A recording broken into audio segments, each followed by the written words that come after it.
అప్పట్లో iron leg tag తో సినిమాలు చేసిన top heroine Shruti Haasan. Power star Pawan Kalyan తో గబ్బర్ సింగ్ చేసి హిట్ అందుకుంది ఈ బ్యూటీ.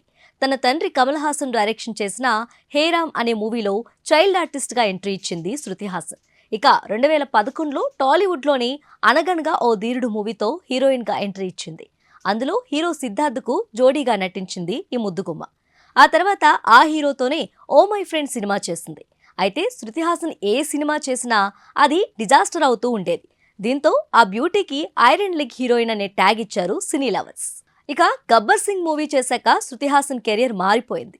ఆ మూవీ హిట్ అయిన తర్వాత వరుస ఆఫర్లు వచ్చాయి. అలా తెలుగు, తమిళ భాషల్లో వరుస సినిమాల్లో చేస్తూ స్టార్ హీరోయిన్ గా మారింది శృతి హాసన్.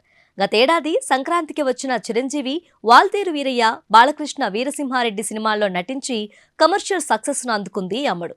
కానీ ఆ తర్వాత మాత్రం ఈ బ్యూటీకి క్రేజ్ తగ్గుతూ వచ్చింది. సినిమా అవకాశాలు తగ్గిపోయాయి. టాలీవుడ్ నుంచి బాలీవుడ్కు వెళ్లాలని చూసినా ఫలితం లేకుండా పోయింది. అక్కడ కూడా సరైన ఆఫర్లు లేవు. ఇక నేచురల్ స్టార్ నానితో హాయ్ నాన్న మూవీలో స్పెషల్ సాంగ్ చేసింది శృతి హాసన్. ఆ తర్వాత సలార్ 1లో కూడా ప్రభాస్ సరసన నటించింది. సలార్ హిట్ కూడా శృతికి అంతగా కలిసి రాలేదని చెప్పాలి. తెలుగులో మరో సినిమాకు శృతి హాసన్ కమిట్ అవ్వలేదని తెలుస్తుంది.